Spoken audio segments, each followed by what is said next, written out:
John Calipari sat in his living room with a grainy camera and told us all he is leaving the University of Kentucky. What a world.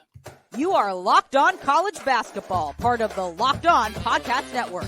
Your team every day. What's up, folks? Happy Wednesday. Welcome into the Locked On College Basketball Podcast, a daily national college hoop show, part of the Locked On Podcast Network. Your team every day. We are your co-hosts. I'm Andy Patton. He is Isaac Shade. And you are joining us at the place to get your college basketball content every single day, folks. It is the off season, but there is no rest for the weary. This was an insanely busy day of college basketball news on Tuesday. We're going to cover as much of it as we possibly can here today and for the rest of the offseason. So definitely stick with us here on Locked On College Basketball. We appreciate those of you who are everyday listeners, those of you who have checked out the show on YouTube or your preferred podcast platform. As a reminder, you can also check out the show ad-free on Amazon Music. Today's episode of Locked On College Basketball is brought to you all by Game Time. Folks, download the Game Time app, create an account, and use code LOCKEDONCollege for $20 off your first purchase. Isaac, John Calipari, can you let us all know what's going on? He is not the head coach anymore at the University of Kentucky. He posted a video. He didn't say anything about Arkansas in the video, but I don't know that he necessarily needed to. We are going to get into that. We're going to talk about some rumors for who's going to be the next head coach in Lexington. As we're recording right now, there's some ramping up on some certain candidates. We'll get to that. We also got a bunch of names entering the transfer portal. We got a jam-packed show today. I also want to give a shout out to Aden, the winner of the Locked On College Basketball Bracket Challenge. Aden finished with 1,370 points, a percentage of 97.8. Fantastic stuff from Aden. Congratulations on winning that bracket challenge. For those of you who want to join next year's bracket challenge, come hang out with us on our Discord channel. It is free to join. There is a link in the show notes. Isaac, John Calipari is out, and we knew this already. We knew that he was in conversation with Arkansas, but last night as we were recording, we were unsure where's he gonna, is it official yet? Has he talked to the AD Mitch Barnhart yet? There was a lot of kind of confusion. I feel like John Calipari loves to live in that space where there's a lot of attention, but it's not quite clear what's going on, and he really was able to kind of to make this last for a long time. But he finally, set everything straight. At least as straight as he's willing to set it, by saying, I am going to leave the University of Kentucky. He said, I'm going to read part of his quote here in this video. He said, quote, "It's been a beautiful time for us. This is a dream job. It was my dream job. Anybody in our profession looks at the University of Kentucky in basketball and says, that is the bluest of blue. The last few weeks, we've come to realize that this program probably needs to hear another voice, that the university as a whole has to have another voice giving guidance about this program, and the fans need to hear another voice." What did you make of Calipari's video, what he said here, and kind of just this whole process over the last couple of days in Lexington? Andy, it's been interesting to me that with all of the quickness, the rush of what happened Sunday evening on National Championship Eve, that it took until Tuesday afternoon, almost 48 hours later, to finally get official word, yes, I am leaving, even though it was we all knew it was happening. And I feel like I started to see something about maybe somebody going back or something. Maybe they want, but there were quotes from AD Mitch Barnhart that it was basically the train's left the station. That ain't happening. But the funny thing was, Monday, I saw a video of him out walking his dog in a baby stroller and somebody just stopping him to try to get information out of him. And so I was like, finally we get this. And it was, I guess you first think it's weird that this isn't produced by Kentucky, but of course it's not going to be produced by Kentucky because he's leaving Kentucky. And then you think, well, maybe Arkansas should have produced it. Well, they haven't officially mentioned that either. So of course it's just got to be this home video thing. And so it makes sense. But Andy, what I make of the video itself is I think with John Calipari, because of the figure and the persona that we see of him, because of head coach at Kentucky, we just think of him, I think, sometimes as a robot or an entity, perhaps. Mm-hmm. And what I think we really saw in this video was truly the humanity of John Calipari, Andy. The things you said, I thought it was very wise to just recognize, hey, look, I've done a lot. I've been around a decade and a half for this program, but now we need another voice. And I think the self-awareness to recognize that, I'm just going to take him at his word that is, because I think there are going to be doubters. There are going to be people that say like, I don't know, John. But I mean, you look at some of the things he said, quote, here's another part of it. We loved it here, but we think it's time for us to step away completely from the program. There have been opportunities that have been presented to us. There's that not so subtle wink at Arkansas you mentioned. So we're discussing them as a family. I love coaching. I love coaching young people. I loved this year's team. I loved every day walking in. They invigorated me. I love the chase for championships. I love bringing the kids together. It's what I do. It's who I am, end quote. And he talked about like the long-lasting relationships that they have that they will now have for life. And so, I mean, I think for one of the few times, I know the people in Lexington get to see this more often, but the rest of America was kind of invited into the humanity of Coach Cal.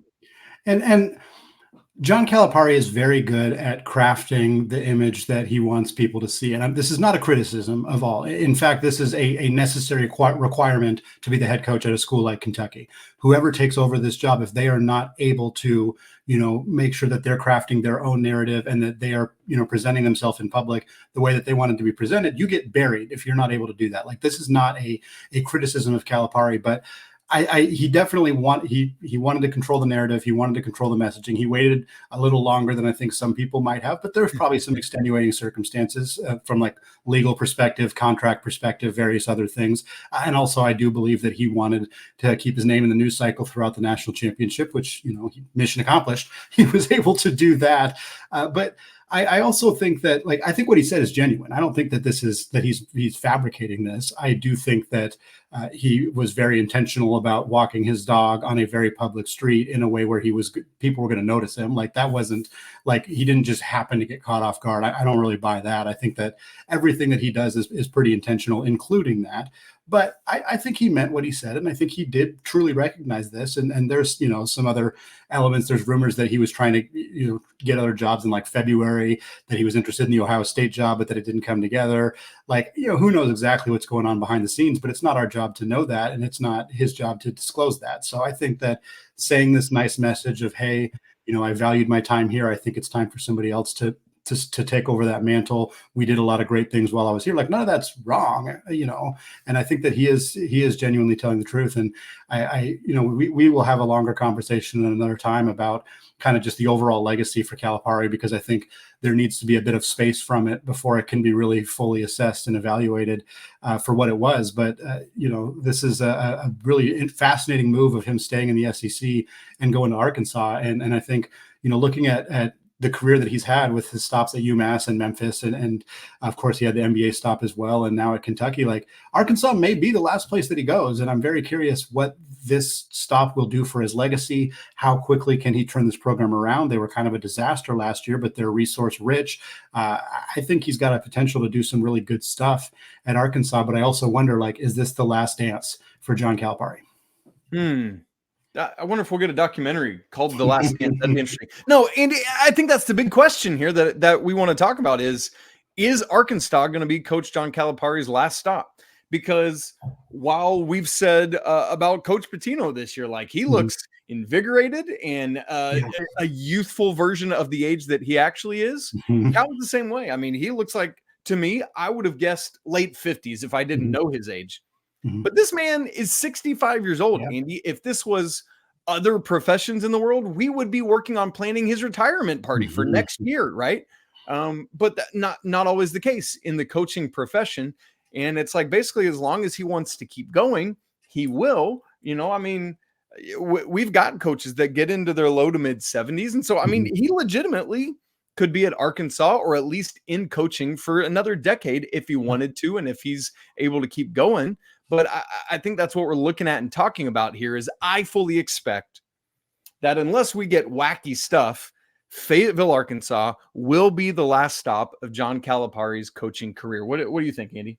Yeah, I think so too. And I think mostly because I don't think he's going to get run out of there super soon. Like, I think they'll give him a leash that's long enough that even if things don't go well right away, which I think he'll probably do fine. And we'll talk about it more momentarily of like, who's he going to bring with him from Kentucky and how quickly can he kind of rebuild a roster at Arkansas. But I think he's going to get a long enough leash that he's going to be there into his 70s, even if this doesn't go all that well. And if it's not going well, if he's not winning games and he's not making the tournament or whatever, he's just going to retire. So I don't really see him coaching anywhere else because I don't think he's going to stepping stone to another job after this, like because he's doing well at Arkansas. And I don't think that if it goes poorly that he's going to he's just going to retire. So I think that that's probably going to be the final spot for Calipari. Andy, quick on this. The report is that it's going to be a 5-year contract. Mm-hmm. Do you see there being an extension or is it 5 and out? I think it's 5 and out. I think it's 5 and out. I mean, obviously, if he wins like a championship or something in there and he wants to keep coaching, they're not going to fire him. But I ultimately think that he's going to have enough success there to make it 5 years. But either he's not going to want to keep going or the Arkansas is going to be done with him at the 5-year mark. That's my guess. Yeah. That makes a lot of sense to me. And interestingly enough, that's how long Eric Musselman was there. So we'll see what happens. Now, Andy, here's what's interesting. AD Mitch Barnhart from Kentucky also had some statements. And one of them is very interesting. And interestingly enough, also leads us into our next conversation. So AD Barnhart said, quote, "We're appreciative of John Calipari leading our program for the last 15 years. Adding to the legacy of championship success at Kentucky. We're grateful to John for his many contributions to the university and our state, both on and off the court." And so, Andy, what I'm looking at there is as who is going to be that successor. We've had John Calipari do it, and now Mitch Barnhart is looking at who's going to be the one to follow him up. And so that's where we go right now. Andy, as we record, there's a lot of momentum behind Scott Drew from Baylor, who, according to some reports, has been officially offered the job at Kentucky, a potentially seismic move in college basketball. We got that conversation and more coming up in just a second. Right after I tell you about FanDuel. It's playoff time in the NBA and NHL. Baseball's in full swing, and FanDuel is your place to bet on every game. Right now, new customers get $150 in bonus bets guaranteed. That's $150 win or lose. You can bet on everything from slap shots to home runs to slam dunks, all on an app that's safe, secure, and super easy to use. How about some 2025 national championship odds? Andy, Duke leads the way at plus 1,100. Of course, that's before they had a defection on Tuesday. We'll talk about that soon. Followed by Kansas at plus 1,200, UConn at plus 1,300, and then Alabama, North Carolina, and Houston all at plus 1,500. If you want to bet on that or anything else, get on FanDuel.com/locked-on and make your first bet an automatic win. Don't wait another second. FanDuel, America's #1 sportsbook. Andy, we want to move from talking about Coach Cal's official announcement of leaving Kentucky to thinking more about, okay, so who's next? And because of the quick moving nature of this whole thing, Mr. Patton, we got to timestamp this thing. We are 9:57 p.m. Eastern time on Tuesday. And so I want to get that level of specific with it because we could get news at 9:59 Eastern time and have to update this. So just to timestamp that. Now, some of the big names that have been thrown out and tossed about and all that stuff are guys like Danny Hurley and Nate Oats and Jay Wright and Scott Drew and Billy Donovan. I think those 5 have been at the top of most people's lists, at least on the outside. Obviously, we don't know who the top names are on Mitch Barnhart's list, at least in terms of multiple people. Mm-hmm. Nate Oats has been very definitive in not saying I'm not going to Kentucky, but in saying positively, I'm at Alabama. Yeah. Jay Wright confirmed like on the national broadcast of the national championship game that he's out. Yeah. It sounds like Danny Hurley's out, but there are reports that maybe he's been offered a pretty nice offer. So, Andy, it seems like that's a no, but I guess we shouldn't say that as definitively as a Nate Oats for now. But again, it seems like Danny Hurley is a no. But Andy, and then also Billy Donovan.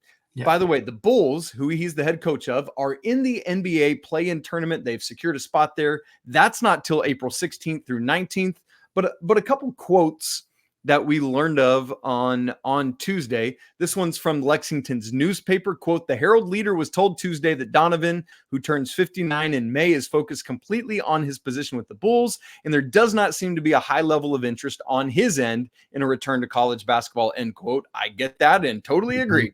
And then from John Rothstein, quote, Billy Donovan tells reporters prior to tonight's Bulls-Knicks game, that's Tuesday, that he has not been contacted by Kentucky and he's committed to being in Chicago, end quote. So it seems like Billy Donovan's out too. But Andy, the guy we look to is Baylor head coach Scott Drew, who, by the way, has very noticeably not made any quotes, Andy, publicly at least. And from the same Lexington newspaper, quote, the Herald Leader was told late Monday night that there is mutual interest between the two sides. And there was a report from Keith Taylor, who is a beat writer covering Kentucky, that, quote, Scott Drew has been offered the job at Kentucky. Andy, to this point, I don't want to doubt him, but that's the only person I've seen officially report that. Do you have a second substantiated report of that offer being extended? I don't, but I think it's probably happened. I believe that Kentucky has probably extended an offer to Scott Drew. And I do think, as you alluded to, that it is notable that Scott Drew hasn't said anything, in particular because when there was rumors flying around that Louisville was interested in Scott Drew, that was a big rumor that was their top option. That's who Louisville wanted. And Scott Drew made a statement at that time and indicated that, like, the same kind of situation as Nate Oates' statement. I don't remember exactly Scott Drew's, but I'm 99% sure he didn't mention Louisville by name. Most coaches wouldn't do that in that circumstance, but he reaffirmed that Baylor's where he wants to be. And he hasn't done that in this situation. And it's hard for me to not think that matters, like that is of some significance. That does not mean that Drew is as good as gone. As we're recording right now, by the time you're listening to this, who knows? Maybe that's changed. But as of right now, I suspect that there's momentum here, that this is moving in that potential direction, and that there's some, they got to dot some I's and cross some T's and various other things. But I would not be surprised if this is the direction here, and it's devastating for Baylor, a program that he literally built from the ashes to what they have become as this legitimate powerhouse, consistent top 10, top 15 team, top 2 or 3 in the Big 12, a team that won a championship a couple of years ago, and one of the most dominant teams that we've seen in the regular season in a long time, and more top flight recruits coming in this year. Yeah. I mean, recruiting at a level that hasn't happened at Baylor, and adding high level players in the transfer portal, this would be a really tough thing for Baylor.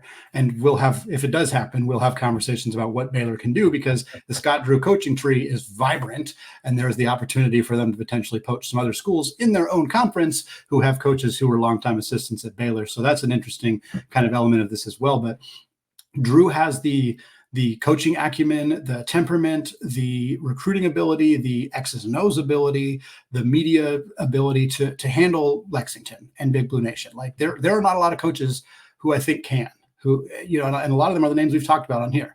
We talked about Billy Donovan, who's been at Kentucky before, who's won back-to-back national championships. He also hasn't coached in college basketball in a decade. I don't know how much that would trip them up, but college basketball, you may know this, Isaac, it's changed a whole bunch in the last decade.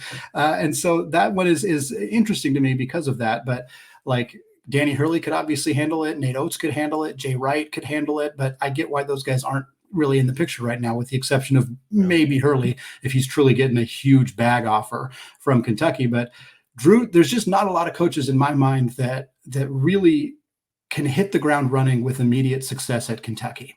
And if you don't do that, you have to have an incredible stomach. You got to be able to handle it if you're not succeeding right away at Kentucky.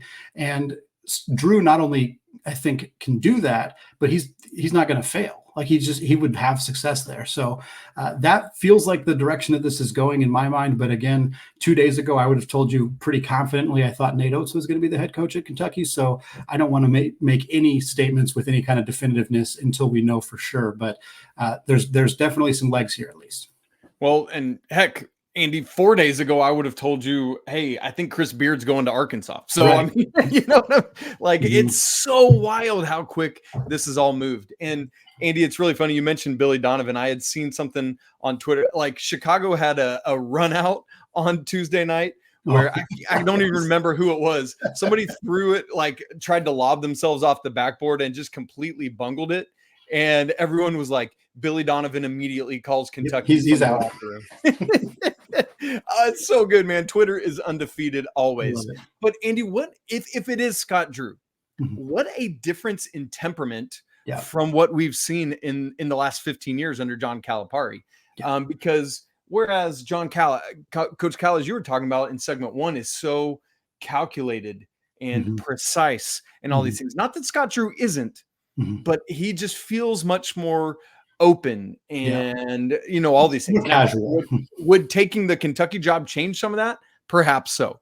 But it just would be a difference and something that Big Blue Nation, I'm curious to see how they would react to that. And by the way, that the Lexington newspaper also said, quote, the Herald Leader has been told that UK's wealthiest boosters are on board with making a major splash with this coaching search in hopes of returning the program to the top of the sport. Well, of course, because they didn't have to pay John Calipari $33 million to go away, Andy. So they got that slush fund. But I mean, that is to say, they're not just going to settle for, what others might. They are going to continue to go after the biggest names.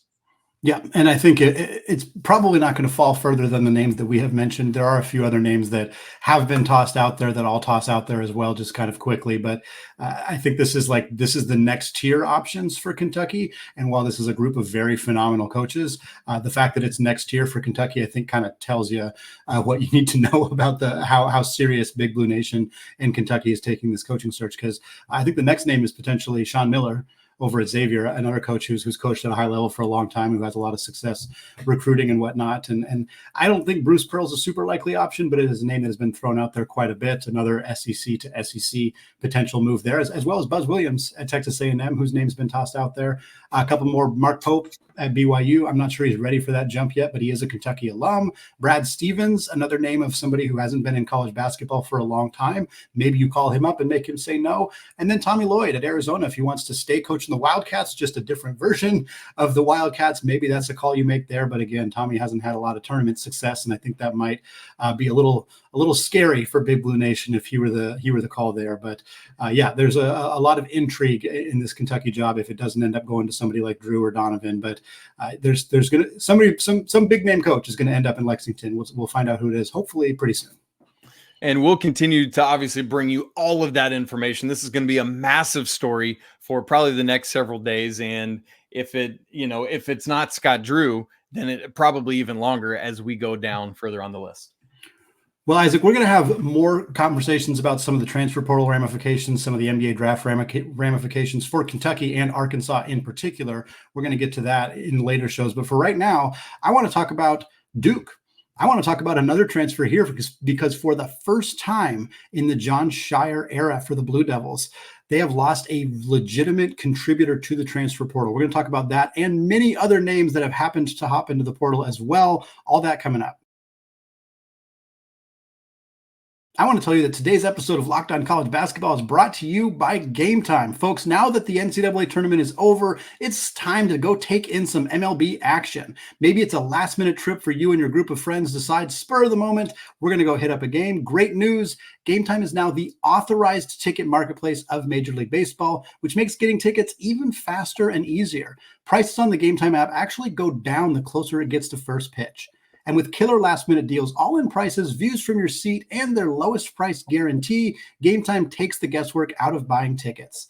You can save up to 60% off by buying last-minute tickets for sports, as well as concerts, comedy, theater, and more. And I often worry about my tickets. Are they real or are they bogus? But with Game Time's ticket coverage, your purchase is covered by the most flexible customer service policy in the ticketing industry. I love having that peace of mind. So take the guesswork out of buying tickets with Game Time.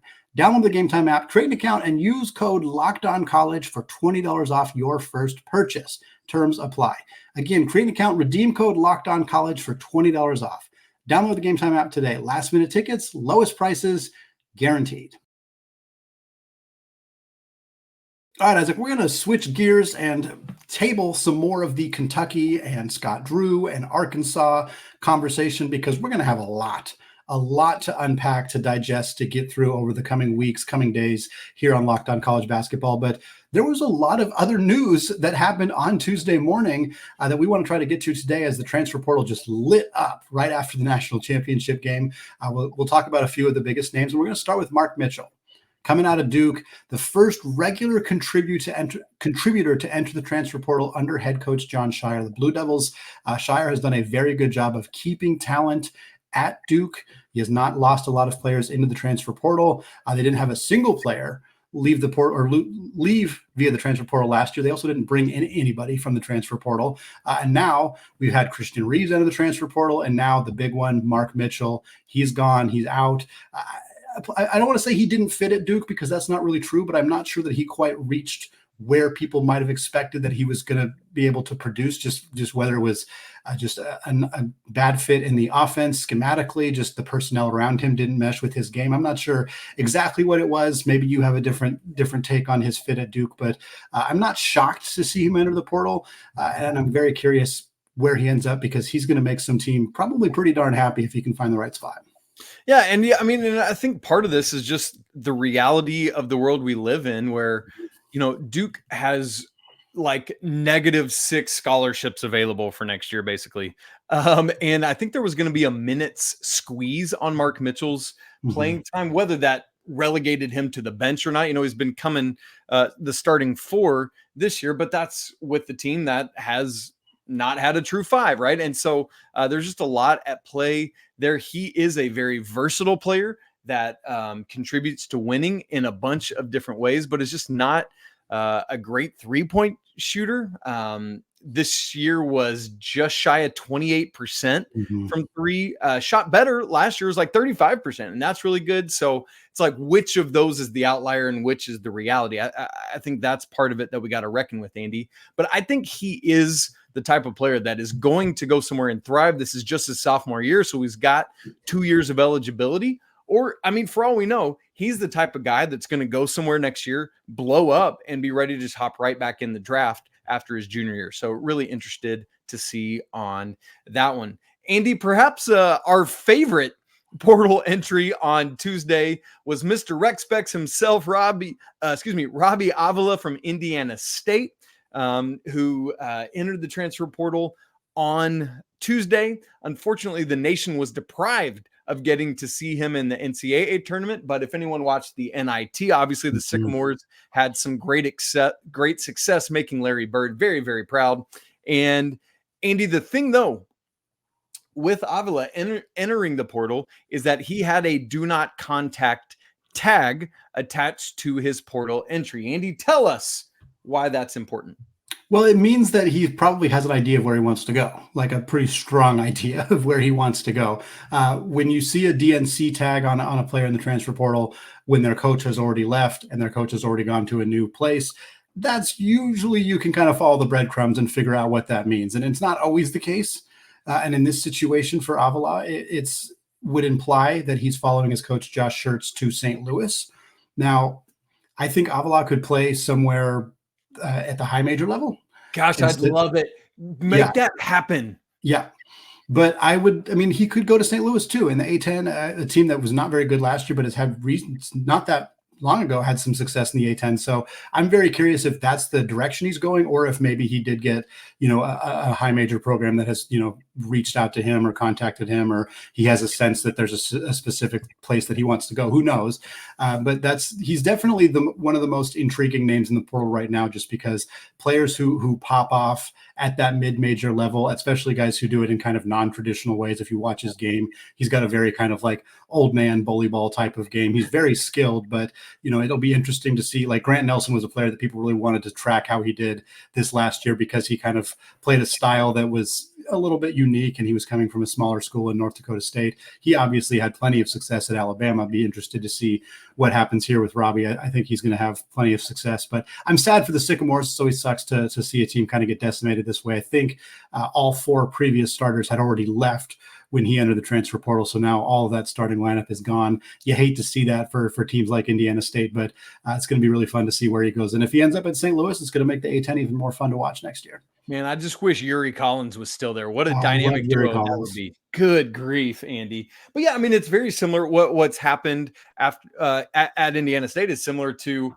FAU, and 4/5 of their starting lineup from the Final Four now in the transfer portal. And we're waiting to see if they're following Dusty May to Michigan or what's going on there. Andy, we had you talked about the Arizona Wildcats earlier. We had 2 Wildcats hop in the transfer portal. One, I guess, on Monday and one on Tuesday. That was Oumar Ballo, the big man from Mali, hopping into the transfer portal. And then Kylan Boswell, one of Arizona's guards, who, let's be honest, was a little bit up and down this year. And Andy, I think both are going to be guys that are going to be coveted in the portal. And it's interesting. You've talked about, obviously, Tommy Lloyd's history and background very well as somebody that covers Gonzaga. That Ballo had been there at Gonzaga, come with Tommy Lloyd to Arizona, and they have a very close relationship. So this was interesting for me to see Ballo electing to make this move. Yeah, I was very surprised to see that as well, because, I think Tommy's been recruiting Oumar since he was 16, 17 years old. There've been press conferences where you can feel just the level of love and emotion that these two have for each other. So I was a little surprised to see him out of the portal. I obviously don't know all the circumstances there, whether he felt like, somebody like Krivas was going to maybe challenge him for more playing time next year and he wanted to go somewhere else. Who knows exactly what the situation is. His year last year was good, don't get me wrong, but he was kind of regressed almost from his junior year to his senior year. So maybe he just felt like it was time for a change of scenery, get one more shot somewhere else for his final year. But there've been, I think, 5 players entering the portal out of Arizona. So definitely going to be some new looks for Tommy Lloyd's team next year. We'll see, whether Pelle Larsson goes to the NBA draft, what happens with some of those other guys as well. But yeah, I was surprised to see Oumar. Having said that, there's going to be very, very many suitors for him to add this offseason. So I'm curious where he's going to end up. Similar story with Boswell as well. He's really young. I think that's the main thing to keep in mind with Boswell. If he were to stay all 4 years, he'd graduate at 21. Like he's one of the youngest players in college basketball for his age. And I think you look at that up and down that he had last year and the inconsistencies. And I think if you think about him as a true sophomore, which he was a sophomore, and you think, okay, he should be better than that. But it's like, well, he was like, I think he turned 19 last year. So it's like, well, that kind of helps frame it a little bit of like, he's still got a lot of development to do. And if he ends up in the right situation, he could really pop too. Yeah. Andy, the last, there are multiple others, obviously, but the last one we want to mention today is one of the best freshmen in the nation from this past year, Aden Holloway, who is leaving Auburn and entering the transfer portal as well. And so, somebody that we think will probably make a pretty big jump wherever it is that he goes next year. So we're going to keep an eye out on him as well. Andy, obviously, there's just names aflutter, and we'll get to all of those as we continue on. Obviously, as we've said, much more Kentucky news to come, so stay tuned with us on that as we learn more about their coaching search and then all the domino effects from there. And then obviously the official announcement of Coach Cal going to Arkansas. Folks, we'll be right back with you tomorrow. We can't wait to join you then. For now, make sure you've joined the Locked On College Basketball Discord community. We'd love to have you in there. It's free to join, the links in the show notes. If you haven't subscribed to the show on video and audio, please go do that. So easy wherever you get your podcasts. As always, apologies to the lawyer family. Let's go all the various Wildcats we've talked about today. And until tomorrow, peace.